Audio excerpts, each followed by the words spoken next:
Good evening, everyone, and thank you so much for being with us for our third winter lecture series on the Gilded Age. My name is Trudy Cox, and before I introduce tonight's speaker, I want to remind our audience of a number of upcoming events, and I hope you'll be part of them. The next lecture is going to be on Thursday, March 11th at 5:30. The lecture topic is Americans in Paris, Foundations of America's Architectural Gilded Age, and the lecturer is Margot Ellis. And if you're interested in that lecture, just go to newportmansions.org and go to the Learn tab. We will also be launching this spring a new virtual lecture series that will take place throughout the entire month of April. And it is being presented by the Newport Symposium. It is going to be titled Creativity from Crisis, Design in Times of Need. There will be 10 lectures, and each one of those lectures will address how design has been used to address and improve life through health conditions. So there are topics that include the first quarantine facility in America, the negative side effect of women's dress styles in battling tuberculosis, and the role of how the 19th century study of hygiene influenced design trends such as the aesthetic movement. So there are lots of connections everywhere. We're going to charge a small fee for that, just to give you a warning. And the first online lecture is soon going to be advertised. So begin to look for that on our website and in notices that we send out to you. Now, it is my great honor. I'm so excited about tonight's speaker, Dreck Spurlock Wilson, because I suspect that we share a passion not only for Gilded Age architecture, but Horace Trumbauer and Julian Abele. Dreck Spurlock Wilson is going to tell us the life of Julian Abele. His dedication to the subject has resulted in a book, and if you are interested in that book, we carry it in our museum stores, so you can go on our website to get a copy. Mr. Wilson received his undergraduate degree from Iowa State University, focusing his studies on urban planning and landscape architecture. He went on to get a master's in urban studies from the University of Chicago, which is a great school. And he has lectured throughout the country at various universities, including Morehouse, Howard, Morgan State. And he's done that while building up a prolific career in architecture and preservation and urban planning. Some of the highlights of his career include positions at the Baltimore Department of Housing and Community Development, in Washington, D.C.'s Office of Historic Preservation, and at St. Mary College. Dreck never slows down. He is the president of the Landscape Consortium and the senior construction program manager at Dellon Hampton and Associates. He's got a number of articles under his belt, and he's contributed to a number of books on the history of African American art, landscape architecture, and structural architectural too. One of the wonderful things about tonight is that it has helped bring people together. Peter Cook is somewhere out in the audience. Peter Cook is the great grandnephew of Julian Abele, and Peter and Dreck, of course, know each other. So we welcome you to tonight's lecture, Peter. And I'm sure you can tell some stories too about one of your relatives. And at the end of this lecture, there will be an opportunity for you to ask questions through our chat. Leslie Jones, our chief curator and the director of our museum affairs program, will handle those questions. So please send them in. And Dreck, thank you so much for being with us tonight. This is truly exciting. So I'll turn it over to you. Okay.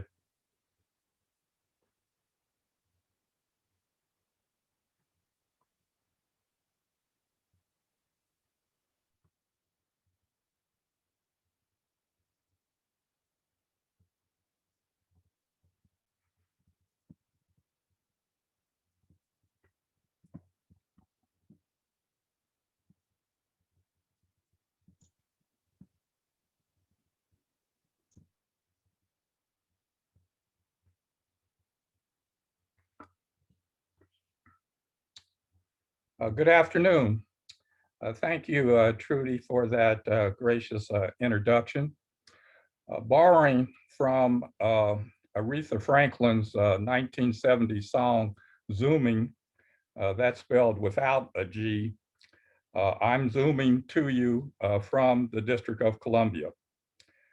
I'd like to thank the Newport Preservation Society for the invitation to lecture about my second book, Julian Abele, Architect and the Beaux Arts, published in 2019 by the London office of Taylor and Francis. Taylor and Francis's New York office published my first book, The Biographical Dictionary of African American Architects, 1865 to 1945, in which alphabetically, Julian Abele is the first entry. Julian Abele, Architect and the Beaux Arts, has a website at www.julian-abele.com, which is showing on the screen. The website, among other information, includes a building gallery for the office of Horace Trumbauer, where Julian Francis Abele was employed from 1906 until his death in 1950. My lecture is the third in the series presented by the Preservation Society of Newport and perfectly positioned. The first lecture presented by architect Sam White about his grandfather, Stanford White, a partner in the New York-based McKim, Mead and White, who was a supremely talented Beaux Arts architect, just as Abele was. The second lecture by the Newport Preservation Society, presented by Trudy, the Chief Executive Officer of the Society, with remarks by Newport historic architect John Grosvenor, was about Horace Trumbauer, who was the only boss that Julian Abele ever worked for. As Trudy mentioned, the fourth and final lecture to be Zoomed on March 11th will be presented by Margot Ellis, will be about the Beaux Arts architects, foundations of America's architecture Gilded Age, which I trust after she watches this lecture, she will include Julian Abele.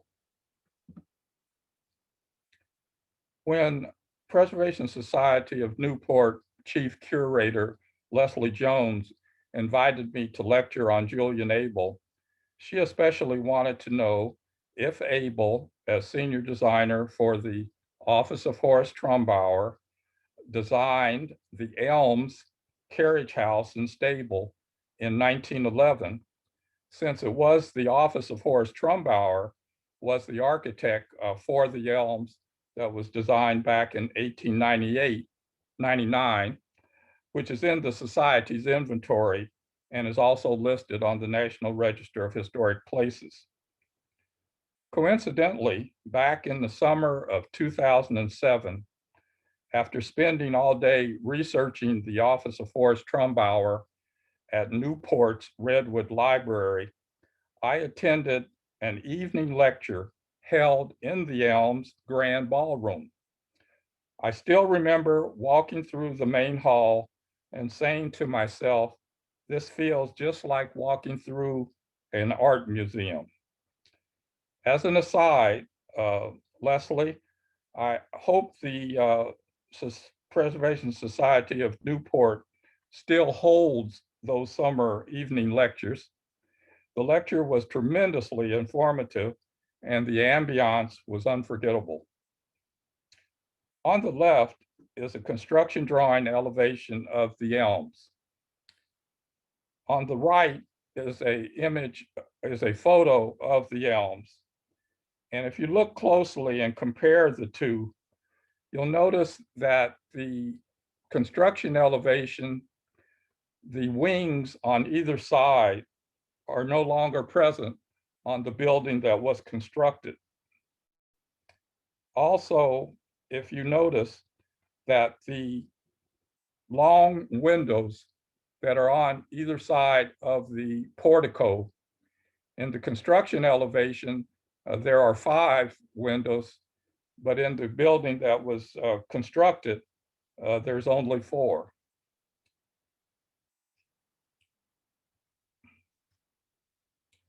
Leslie, to answer your question about whether or not Julian Abele designed the carriage house and stable at the Elms, as a matter of fact, I doubt the carriage house and stable were even designed by the office of Horace Trumbauer.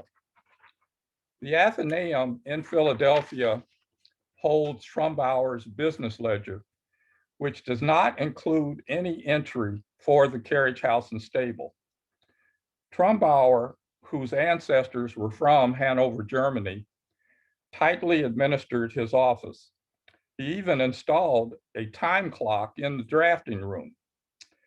The absence of the carriage house and the stable from the business ledger, I conclude, means that they were not Trumbauer's. How then did the carriage house and the stable come to be?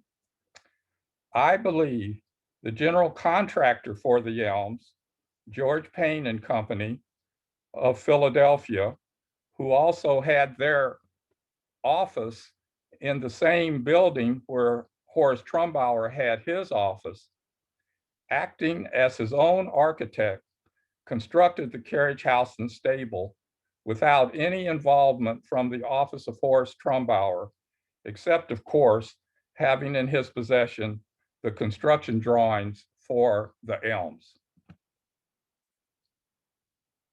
However, all is not lost on a connection between Julian Abele and Edward Berwin.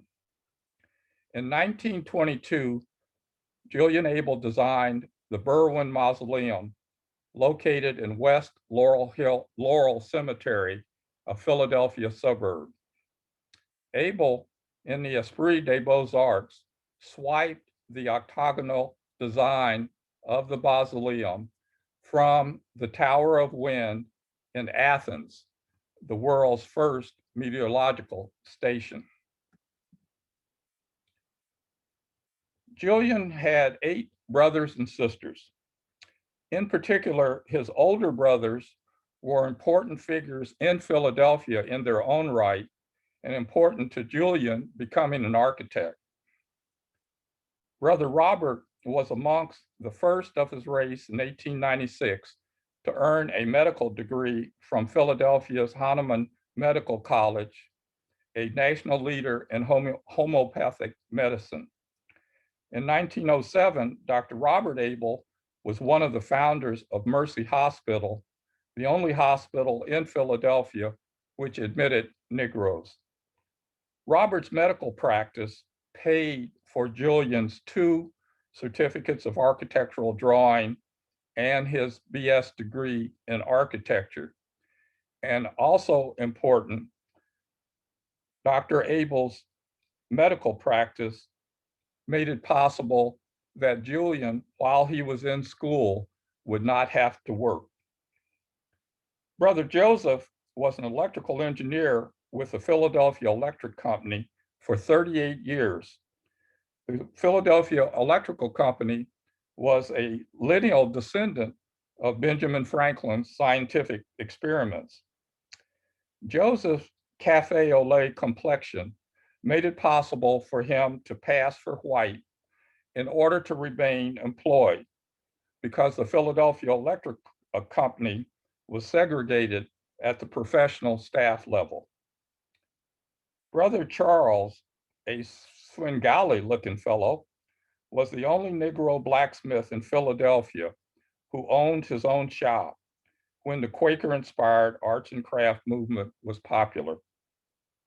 His shop was in the same 4th Street industrial district where legendary blacksmith Samuel Yellen had his shop.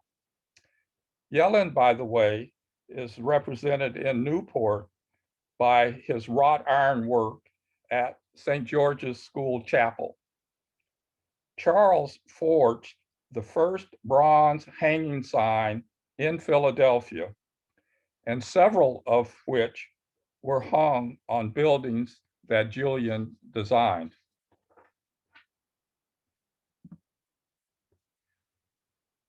During Sam's lecture on Stanford White, he referenced McKim, Mead, and White's design of the temporary Pebble Dash agricultural building at the Chicago World's Fair.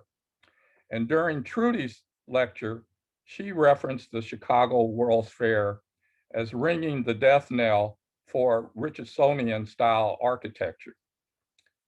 The manager of the Chicago World's Fair Board of Architects was Daniel Hudson Burnham, standing alongside, among others, sculptor Augustus St. Gaudens, architect William Mead, and Burnham's senior designer, John Welborn Root. Burnham was a non-degree, non-designing businessman architect, just like Horace Trumbauer.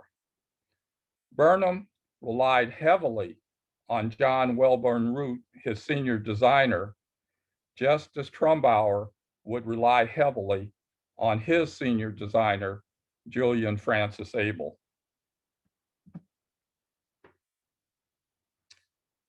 As fate would have it, the Chicago World's Fair was the reason Julian Abele became an architect. Fanny Jackson Coppin, as principal of the Quaker-supported Institute for Colored Youth in Philadelphia, was a leading educator of the late 19th century and an ally of Elizabeth Cady Stanton for colored suffrages. Coppin rode the train to the city founded in 1833 by John Point du Sable, a Negro-skinned Haitian trapper, and the Chicago's World's Fair, which was dubbed the White City, for the outdoor light bulbs illuminating the temporary buildings, making their debut at the fair. Coppin returned to the Institute for Colored Youth, where she offered the only drafting class for the race in Philadelphia, determined that one of her students would represent the race in the City Beautiful movement, which began at the Chicago World's Fair. Her ambition landed foursquare on Julian. Julian graduated from the Institute on June the 30th, 1897. The following September, he enrolled at the Pennsylvania Museum and School of Industrial Art.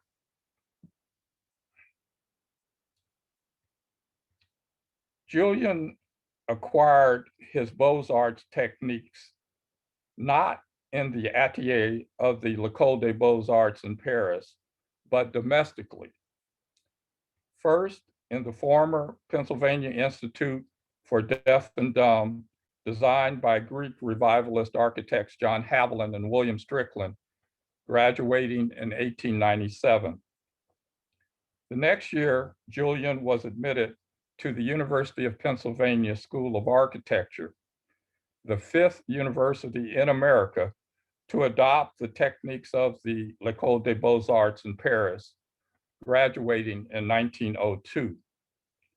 The same year, to perfect his drawing technique, Julian entered the Philadelphia Academy of Fine Arts. However, it was the downtown alley atelier of the Philadelphia T-Square Club, led by Maitre Paul Philippe Cray, an École graduate and the greatest Beaux Arts educator in America, is where Julian Abele acquired his sublime techniques, which made his limestone mansions look so light that they appeared to float above their foundations. The fall of 1898, professor in charge Warren Laird admitted Julian to the University of Pennsylvania School of Architecture. University-wide, there were 140 first-year students. In the School of Architecture, there were 11 first-year students, including Julian. The university enforced a quota against Jews, and Warren Laird admitted only one, Louis Magaziner. For all the design professionals zooming in, do you remember your first day in studio? I certainly do. For Julian, it was a dream come true. Professor Laird in the Esprit des Beaux Arts teamed up Julian and Louis. They were a formidable duo who won numerous first placements, including the Italianate style Metropolitan Cathedral, which is shown in the bottom on the left. It was during one of the jury competitions that Horace Trumbauer took notice of Julian Abele.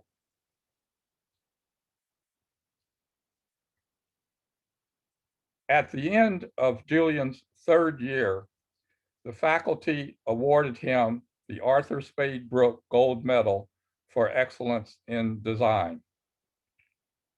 The School of Architecture occupies College Hall even to this day. In the basement was the dining room where there were colored waiters, but the dining room was off limits to Julian because of his race. At the beginning of Julian's fourth year, his peers elected him president of the School of Architecture's prestigious architectural society.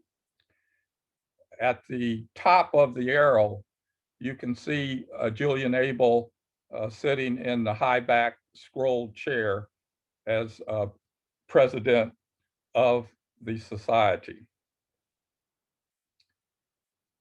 During an open competition, Julian Abele won the design competition for the Conklin Memorial Gateway at Haverford College.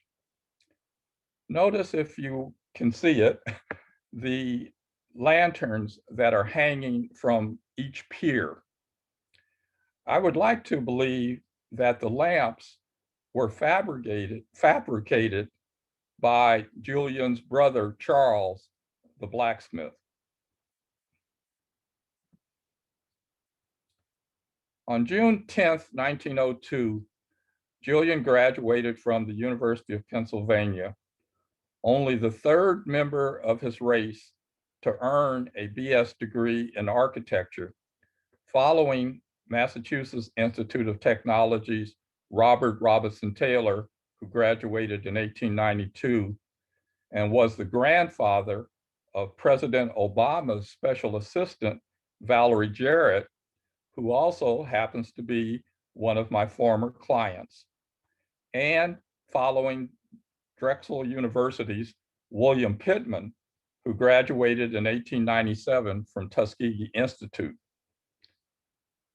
In the senior class photograph, Julian is almost right dab in the middle at the top of that arrow. Commencement was held in architects LeBrun and Rung's Philadelphia Academy of Music, which by law prohibited Negroes. The irony is biting. In the commencement program under the School of Architecture, Julian Abele is the first name listed. For those of you fortunate enough to have graduated college, think about how you would have felt if you were prohibited from participating in your commencement.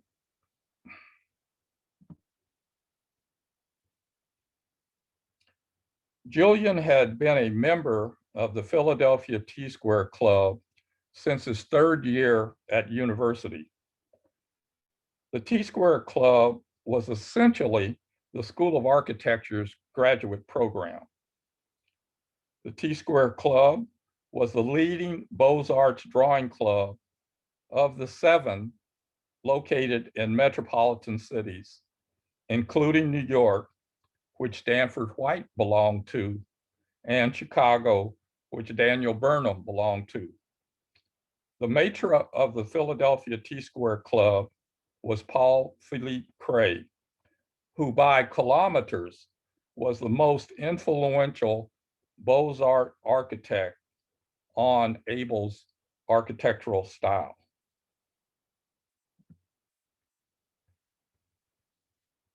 It goes without saying that race is never monolithic. Harlem Renaissance poet and novelist Ralph Ellison wrote, and I quote, that Black is not the absence of color. Black is a particular kind of color. In 1943, big band leader, composer, arranger, and pianist Duke Ellington wrote Black, Brown, and Beige as a musical parallel to the history of the Negro. Julian Abele's biography is actually perpendicular to that history. George Washington University professor Lisa Page, author of We Wear the Mask, could have written about Julian's brother Joseph, who passed for white. By contrast, Julian's brother Robert, in the parlor of his South Philadelphia row house in 1904, was one of 5 founders of the race's first Greek letter fraternity, Sigma Pi Phi. Now, I'm a 50-year member of rival fraternity Kappa Alpha Psi, so I am constrained from saying anything complimentary about Sigmas. Nevertheless, to join the Sigmas, all Julian had to do was show up in his brother's parlor. But Sigmas were entirely too ethnic for Julian. Julian married Marguerite Buell late in life at age 44 in 1925. Julian's best friend, architect Orpheus Fisher, who had the good fortune to marry Marian Anderson with her voice of a century, introduced them. Marguerite's godmother was world-renowned Parisian composer, conductor, pianist, and teacher Nadia Boulanger, whose music has been featured at the Newport Music Festival. Marguerite was a product of post-World War I Paris and Europe's Jazz Age, which adored St. Louis native Josephine Baker, who headlined the La Revue Negra at the Théâtre des Champs-Élysées. Marguerite's racial attitude was actually more liberal than Julian's.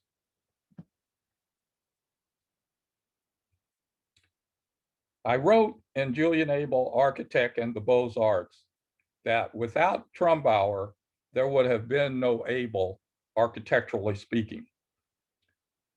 Although Horace only finished Cheltenham Normal School in a suburb of Philadelphia by age 14 in 1882, he never served an apprenticeship, was a non-degree, non-designing businessman architect.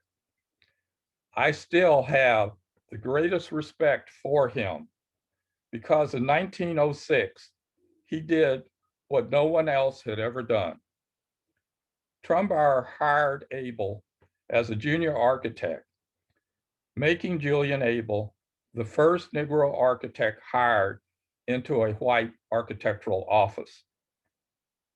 A short 1 year later, Trumbauer promoted Abele to senior designer, responsible for the look of all limestone buildings produced by the office, which over 44 years would total 206, with 26 buildings listed on the National Register of Historic Places, more than any other architect.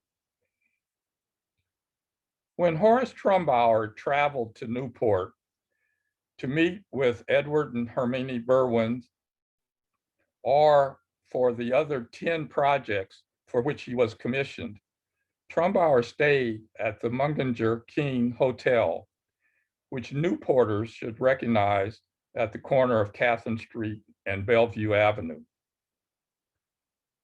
Trumbauer's lodging decision slightly opens a window on the client-architect relationship.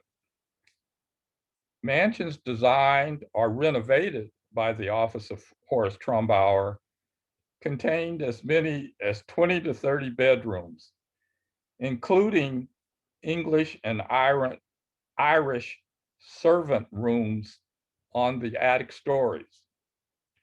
Yet, Trumbauer's Gilded Age clients considered him an architectural servant, never inviting him to stay at their summer homes.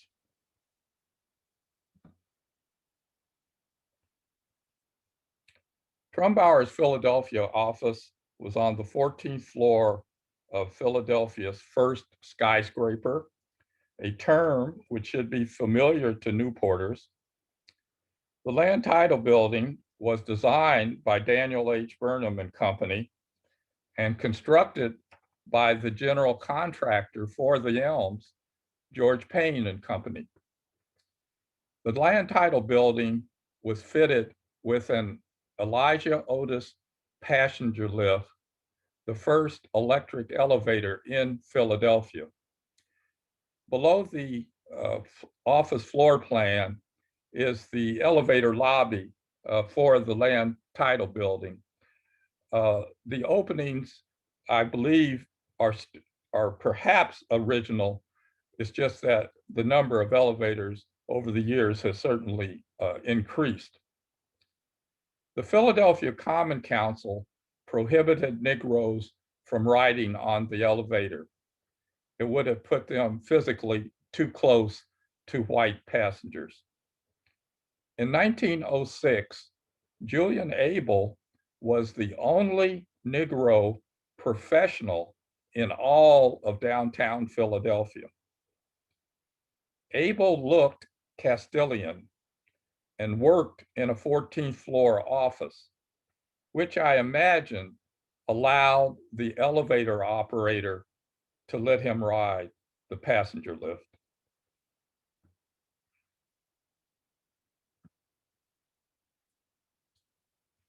This is a rare 1906 photograph of the staff of the office of Horace Trumbauer. Trumbauer himself is not shown because he was ashamed to be photographed because of his inferior education. Julian Abele is in the second row above the arrow. Frank Seeberger, the office's senior designer, who designed the Elms, is in the first row behind the rolled drawings on top of the table. If you have conducted architectural history research long enough, like I have, eventually you will be humbled. My turn came when I traced Valentine Lee, who is over the left shoulder of Frank Seeberger, and I found Valentine Lee's daughter, who coincidentally lived about 2 miles away from me in DC. I anxiously telephoned her, told her why I was calling, and requested to interview her as soon as possible. She responded somewhat confused, and I quote, "But wouldn't you rather interview my father?" Unquote. You see, I wrongly assumed at 91 years old that her father was dead. But Valentine Lee was still alive and sharp as a tack. He gave me a wonderful 2-hour interview. All buildings produced by the office of Horace Trumbauer should be attributed to the owner of the office. Buildings designed by Julian Abele, no matter their significance, were assignments.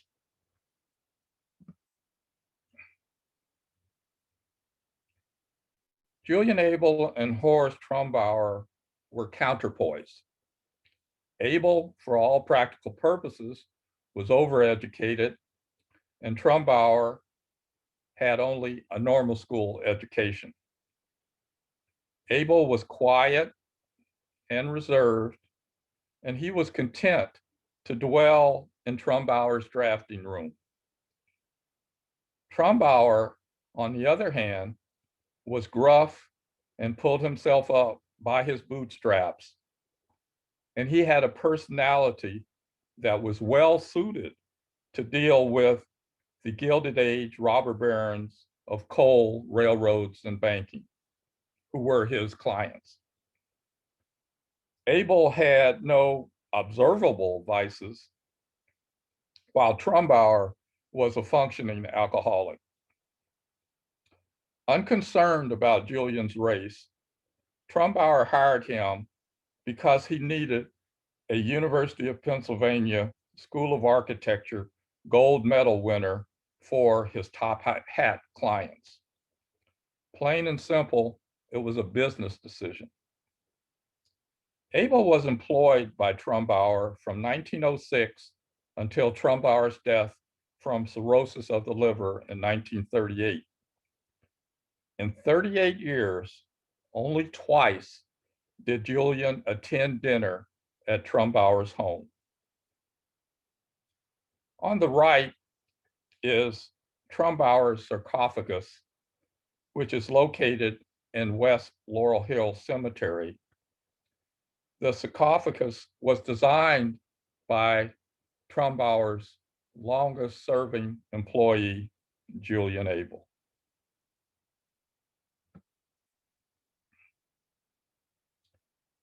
Julian Abele, steeped in the tradition of the L'École des Beaux Arts, served as designateur to École graduates, architects Paul Sanson and Rene Sargent. The role of designateur was to take floor plans designed by the maître and faithfully express them through the walls to the facade. For Paris Belmont, Sanson designed a District of Columbia hotel particulier, but declined to leave Paris, so he shipped across the Atlantic 4 sheets of floor plans to Trumbauer. Abele, guided by the floor plans, created the look of the building elevations, including the elegantly detailed porte cochere. On the right is a rendering of the Belmont Mansion that was drawn by Julian Abele, which was published in the 1907 edition of the American Architect and Building News. The lead and charcoal rendering is the first time in history a Negro architect was represented in a national architectural publication. Julian Abele's second service as designateur was for Rene Sargent for the Duveen Brothers Gallery on Manhattan's Fifth Avenue. Joseph Duveen was the richest art dealer in New York and Paris. Duveen commissioned Sargent, who prepared floor plans and shipped them to Trumbauer. Sargent remained in Paris and charretted the floor plans to Trumbauer. Abele once again created the look of the gallery elevations. To my knowledge, Julian Abele is the only American-trained Beaux Arts architect to serve as a designateur to an École graduate.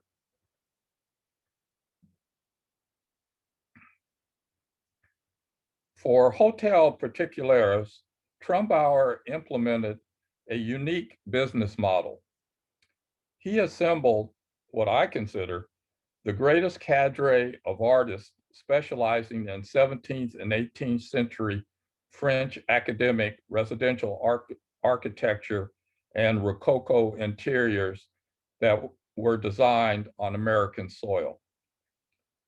Leslie and Trudy, did you ever wonder how Horace Trumbauer, the son of a grocer and not a Manhattan-based architect, managed to be commissioned by Edward and Hermione Berwin for the Elms?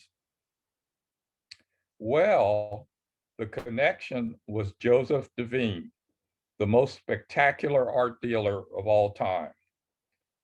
Devine had previously supplied the Berwins with millions of dollars worth of 17th and 18th century oil paintings, sculptures, period furnitures, and salvaged period rooms from Europe. Unbeknownst to most, Devine, and not Trumbauer, was the office's rainmaker for hotel particulars. The architect for the cadre was Julian Abele, and his preferred material, like Jean-Jacques Gabriel at Versailles, was limestone. The landscape architect for formal gardens was Jacques Grébert, and a Cole graduate. The tapissier was André Carlion, director of Carlion Etsy of Paris, and not an artist like the others, but experienced, was the general contractor for the Elms, George Payne. Each cadre member, except Abele, signed a separate contract with the client and supplied their own laborers. The cadre 20 times delivered hotel particulars on behalf of Trumbauer. The cadre created some of the greatest 18th century French academic residential architecture and Rococo interiors in America.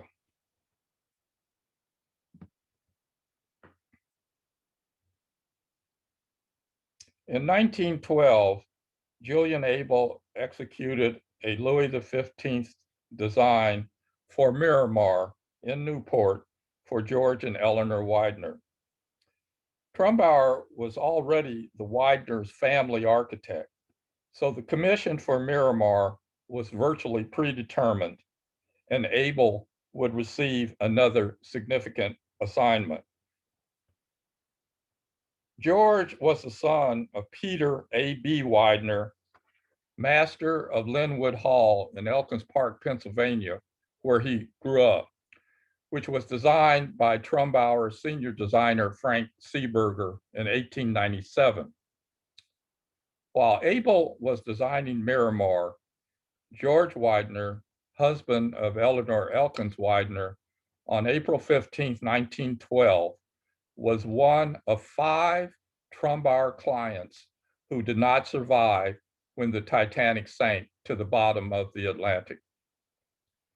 George Widener's untimely death resulted in 4 significant assignments for Julian Abele.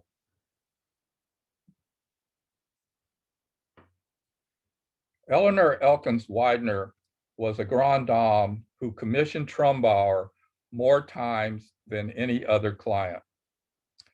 Eleanor was the daughter of George Elkins, master of Shelton House, designed by the office of Horace Trumbauer in 1896, where she grew up. Eleanor's son, Harry, suffered the same fate as his father. As a memorial to her only child, a Harvard graduate and bibliophile, in 1913, Eleanor Widener commissioned Trumbauer to deliver Harvard University Library on the Commons, designed by Julian Abele. Prominent Cambridge architect Guy Lowell, and a Cole graduate, wrote to Harvard President Abbott Lowell, objecting to Trumbauer being given the commission for the library. And I quote, "Why, he is not even a member of the American Institute of Architects," unquote. President Lowell's curt reply was, and I quote again, "Dear Guy, the donor so requested," unquote. Trumbauer no doubt rejoiced when he read Eleanor's wedding announcement to explorer of Africa, Alexander Rice, which directly led to commissions for Widener Office Building in 1914 in downtown Philadelphia, Widener Mausoleum in 1915, a replica of Linwood Hall's portico in West Laurel Hill Cemetery, Alexander Rice New York townhouse in 1922 on Fifth Avenue, all of which were designed by Julian Abele. Plus, there was Harvard University Institute for Geographical Exploration in 1930, which I did not show because it was not designed by Abele, because it is a brick building instead of limestone.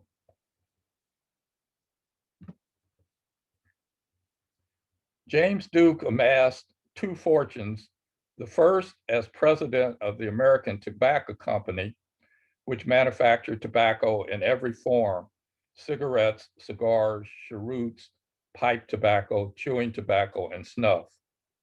And the second fortune was the creation of the Southern Power Company, which for the first time supplied electricity to the Carolinas, which today is known as Duke Energy.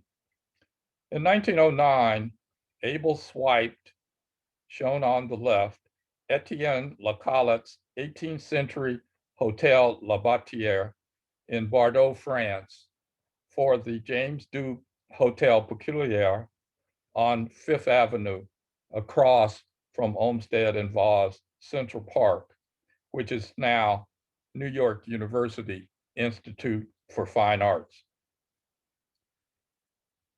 James's only child, Doris, who grew up in the Duke Hotel Peculier, is familiar to Newporters as philanthropist and founder in 1968 of the Newport Preservation Foundation and inheritor of Rough Point, which was restored for $600,000 by the office of Horace Trumbauer. In 1924, James Duke created a $114 million endowment to transform Methodist-supported Trinity College in Durham, North Carolina, into a new university.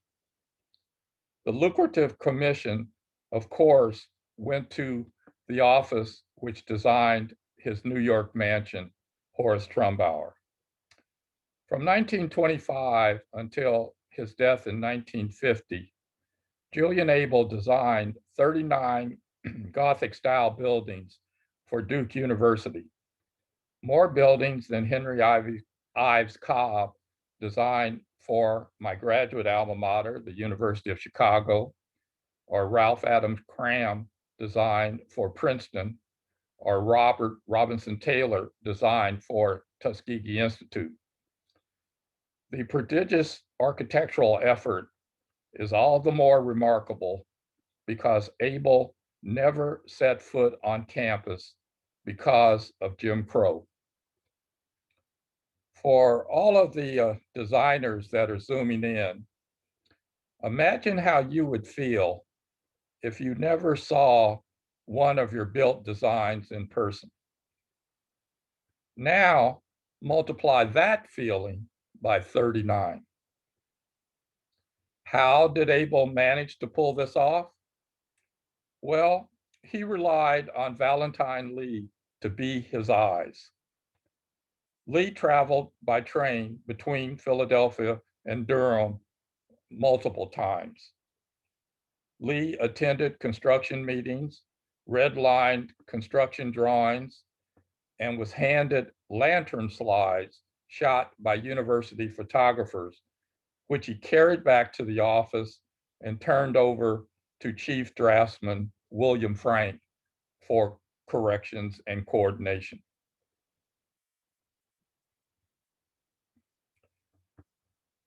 Duke University, in my opinion, is the most beautiful campus in America, not contiguous to the Pacific. Ethnographers would be familiar with the term racial appropriation, which is the particular power dynamic when the white dominant culture appropriates elements of an oppressed minority culture.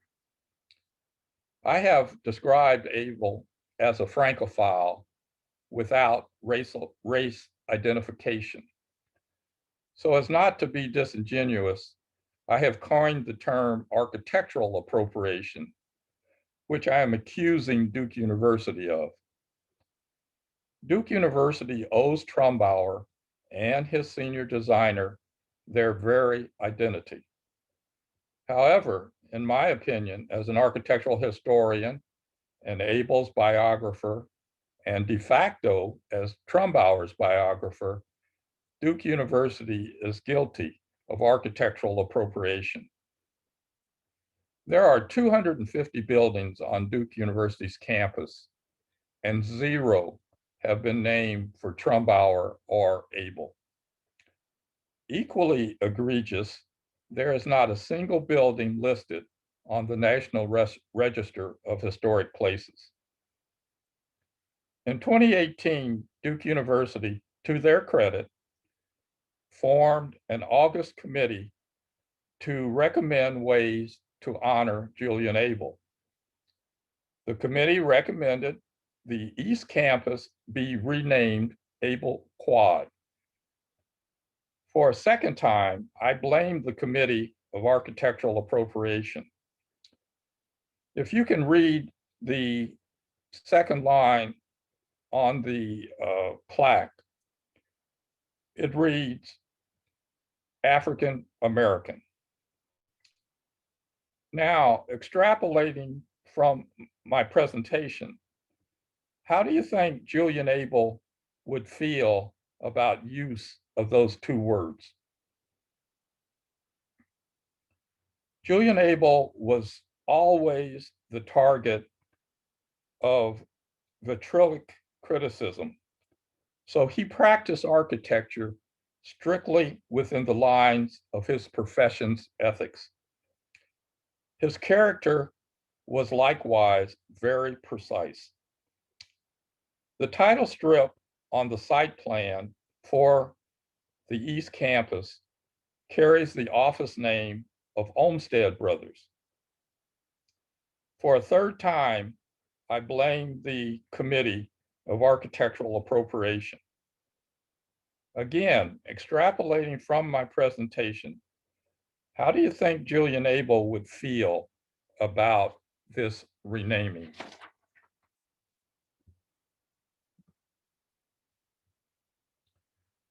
Julian Abele practiced for 36 years before he applied for membership with the American Institute of Architects at the urging of his co-partner, Edward Frank, who believed the acronym AIA behind his name on office letterhead would be good for business. Architects that are zooming into this lecture should recognize the application, a copy which comes from the AIA archives in the District of Columbia.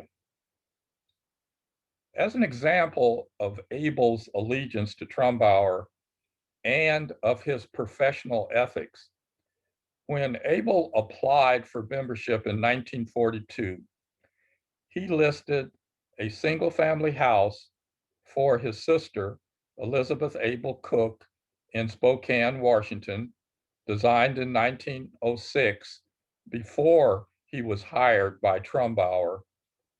And he then listed buildings designed for Duke University after Trumbauer's death in 1938. The intervening 30 years worth of buildings Abele designed, he did not list on his application. When Abele was admitted to the AIA in 1942, there were 3,300 members. Abele became only the second Negro member following Los Angeles architect to the stars of Hollywood, Paul Revere Williams, who was admitted to the AIA two decades earlier in 1923.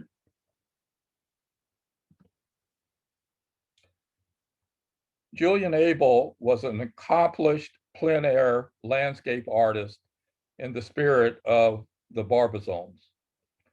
Pastels and crayons were his preferred colors. Abele yearned to take the grand tour, but it was not until after he married and the family annually steamed to France to stay with Mademoiselle Boulanger at her summer home in Northeast France, which he used as his base to take his grand tour of European capitals.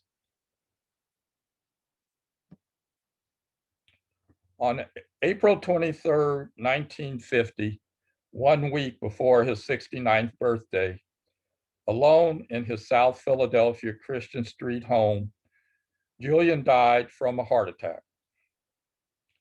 Without a church affiliation, his funeral was held in the dining room of his home. Only his co-partner, Edward Frank, from the office attended. Eleanor Widener Dixon, the daughter of George Widener Jr. and mistress of Ronell Manor, designed by the office of Horace Trumbauer, attended, representing the Widener family. Julian Abele is buried in Eden Cemetery beside his youngest daughter, who passed away at the age of 5. In the end, Julian could not escape his race. Eden Cemetery in Collindale is Philadelphia's first colored burial ground. Thank you very much for this opportunity to present on Julian Francis Abele, and I am ready to answer any of your questions. Dreck, I want to thank you so much for that. That was really wonderful. Good evening, everyone. As Trudy mentioned at the beginning, I'm Leslie Jones, Chief Curator and Director of Museum Affairs here at the Preservation Society. I want to encourage everyone to put their questions into the Q&A feature in Zoom. We have some really great ones coming in already, and some others that have already been posed to us prior to Dreck even beginning, so thank you. I do want to be sure that you all know, again, about Dreck's book, Julian Abele, Architect in the Beaux Arts. This is available at newportstyle.net, which is the Newport Mansion's online retail shop. It's also available in our shops themselves, so please be sure to pick up a copy. It is rich with information, incredible citations. I cannot imagine how long this took you to write, Dreck, as well as great illustrations, many of which you saw this evening. So really a wonderful and fantastic book. We encourage you to buy a copy. You actually addressed quite a few of the questions that were coming in earlier on about the elms, which seems to be an anomaly. We do have, just for everyone's information, we do have a series of drawings for the sunken garden and the garage/stable complex, but of course those are unsigned. So your theory about not being a Trumbauer commission is possible, absolutely. But I'm wondering, and we have some other people that are interested as well, what about landscape architecture that went along with any of Abele's commissions? Particularly, we're thinking about the Elm Sunken Garden. Did Abele do any landscape architecture designs? No. Abele's responsibility was strictly the design of the building and the architecture. And the landscape of the formal gardens and even the landscaping of the sites were the responsibility of, well, in the case of the elms, of Jacques Rébert. And one of the things I always found interesting, I guess, about this period is that the various specialties all had their own contracts with the client.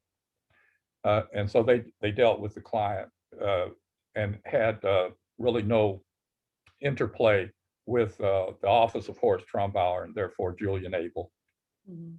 Oh, that's great. Thank you for that. Another point of clarification for a lot of questions that are coming in. The Belmont House in Washington, D.C. does still stand. And there's actually an interesting connection there. Perry Belmont, as you mentioned, was the person who commissioned the architecture, and he was the brother-in-law to Alva Vanderbilt Belmont of Vanderbilt, that's Marble correct. House. So Right. a lot of interesting ties that all come back together here. It seems to be the crossroads for all of architecture. Okay, one question coming in. Did any of Abel's clients know by commissioning Horace Trumbauer that their primary architect that designing their building was a Black man? Especially Duke University. Yeah, I'll kind of limit that question or put parameters on that question.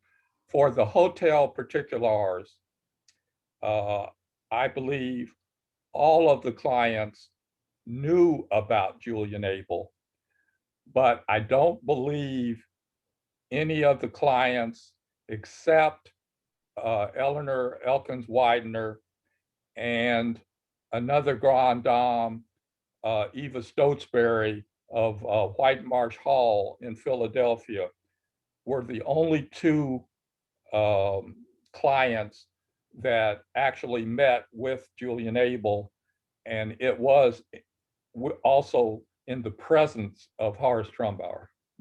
Interesting. You mentioned in your book too that Trumbauer didn't employ Abel's talents for any of the addition or alteration projects that of pre-existing architecture. And I'm wondering, do you think, did Abele ever feel, from what you can gather, stunted by Trumbauer's control over these projects and commissions? No, I'm sure that Julian Abele did not feel stunted at all. He probably, if I can speak for the architects that are zooming in, he was probably relieved that he didn't have to do any rehabilitation work or additions. All of his designing was new construction. And the other reason is that Trumbauer had hired 5 University of Pennsylvania School of Architecture gold medal winners previous to when he hired Julian Abele. So he had a very talented staff that were fully capable of executing the additions and restorations and rehabilitations. Excellent, thank you. Did Abele design any Gothic buildings and churches other than what happens on Duke's campus?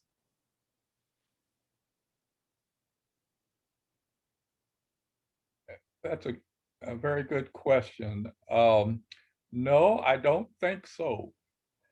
I almost would have to look at the building inventory, which is an appendix in the book, to make certain of my answer, because I'm really not sure.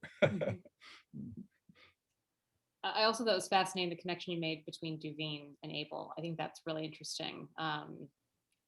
With Duveen and Trumbauer as well, because most of the projects we know Trumbauer to have worked on, particularly the Elms. Oh, yes. He ends up commissioning Jules Allard, who provides everything for the interiors, and the connection with Duveen then is sort of edging him out in some sense. Let's see. There are so many good questions coming in. Can you address Abele's work on the Philadelphia Museum of Art? Yes, there is a chapter in the book on that, and that gives all of the background and details. Essentially, Julian Abele was the co-architect of the Philadelphia Museum of Art. One of the interesting, coming back to a question and a point you made about the role and responsibilities of the landscape architect, Jacques Grobert designed the Benjamin Franklin Parkway, which leads to the Grand Stair, which connects to the Philadelphia Museum of Art. It would be assumed that the Grand Stair was designed by the architect who designed the building. That is not the case. The Grand Stair, which connects to the building, was designed by Jacques Grobert. So Abel's role was as a co-architect, and then the project manager, who was Charles Borey, who at one time was the president of the AIA, ran into some legal difficulties and had to drop his responsibility as the project manager for the museum. And Julian Abele stepped in and assumed that responsibility. Very interesting. We have a lot of people asking us to know your personal favorite project of Julian Abele's. Could you share that with us, please? Well, as you can probably tell from my presentation, I'm in the pocket for Julian Abele. My favorite project is the Duke University Chapel, which is a unusual Gothic perpendicular style that I think is one of the most beautiful chapels in America. That's great, thank you. Clearly, you have a lot of information about Julian Abele. Yes, we have, it's not a question, but more of a comment about how, I guess, disappointed many of our viewers are that Abele isn't more well known, particularly those who are architects and designers, and that his projects aren't a part of the curriculum at architectural schools. And there's somewhat of a question about how can we spread more information about him? Well, buy the book. Thank Also, you. you know, for everyone that's tuning in tonight, we do record all of these, and this lecture will be available on our YouTube channel probably by tomorrow. Share it and share it wide, because Dreck's work, which is also a collaboration of many other researchers and academics who've looked into subjects that are relating and contextual to Julian Abele. A lot of that's really detailed in this book, and that is how we can start that cycle of getting Julian Abele's name more well known and attributing his buildings. So we are all messengers as a part of this lecture tonight. We'll take one more question here. Let's see. Did Abele design interiors as well as exteriors? No, he did not. As I mentioned previous, his responsibility was just the building. Now, what he did collaborate with the tapiseurs, as I call them, is that the massive interior doors and the heroic mirrors that were in almost all of the public rooms, he would collaborate with the tapiseurs on their placement and other details. But beyond that, he had no responsibility or involvement with the interiors. I think that also points well to a quote that we'll end with tonight, and that is from Mr. Abele, that the lines are all Mr. Trumbauer's, but the shadows are all mine. Right. Dreck, I want to thank you so much for joining us tonight. This has just been really fascinating. I'm sorry to all those we couldn't get to all of your questions, but please, I'm sure they will be answered if you buy the book. Okay. Dreck, thank you. And everyone else, thank you so much for joining us. We hope to see you next time. Until then, take care and see you soon. Bye-bye.